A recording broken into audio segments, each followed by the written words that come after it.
গুড়িয়ে দেয়া হলো ৩২ নম্বর বাড়ির সামনের অংশ। সকালেও চলছে ভাঙার কাজ। বুধবার রাত থেকে শুরু হওয়া রাজধানীর ৩২ নম্বর ভেঙে দেওয়ার কাজ এখনও চলছে।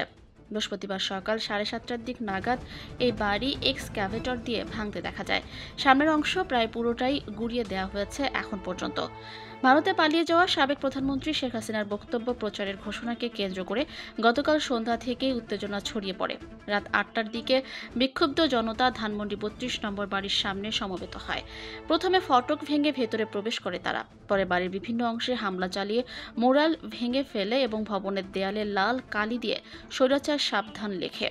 ভোরে ফজরের নামাজের পরও জনতার ঢল বাড়তে থাকে। সকালে ক্রেন ও এক্সক্যাভেটরের সাহায্যে ভবনটির বিভিন্ন অংশ ভাঙা হয়। একই সময় শেখ হাসিনার আরেক বাসভবন সুধা সদনেও আগুন দেওয়া হয়। ধানমন্ডি ৩২-এর ঘটনার পরপরই ঢাকা বিশ্ববিদ্যালয়ের শিক্ষার্থীরা বঙ্গবন্ধু শেখ মুজিবুর রহমান হলের নাম পরিবর্তনের ঘোষণা দেয়। রাত ১:৩০টার দিকে গণস্বাক্ষ্য সংগ্রহ করে নতুন নামকরণ করা হয় জাতীয় কবি কাজী নজরুল ইসলাম হল। শিক্ষার্থীদের ভাষ্য, যারা সহপাঠীদের উপর হামলা চালিয়েছে তাদের কোনো চিহ্ন ক্যাম্পাসে রাখা হবে না। একই সঙ্গে বিজয় ৭১ হল ও অমর ২১ হলের ফলক থেকে শেখ হাসিনার নাম মুছে ফেলা হয়। জুলাই গণঅভ্যুত্থানের মাধ্যমে গত ৫ আগস্ট আওয়ামী লীগ সরকারের পতন ঘটে। সেই অভ্যুত্থানের ৬ মাস পূর্তিতে শেখ হাসিনার বক্তব্য প্রচারের ঘোষণাকে কেন্দ্র করে উত্তেজনা সৃষ্টি হয়। বিভিন্ন ছাত্র সংগঠন ও অনলাইন অ্যাক্টিভিস্টরা বুলডোজার মিছিল ও মার্চ টু ধানমন্ডি ৩২ কর্মসূচির ডাক দেন।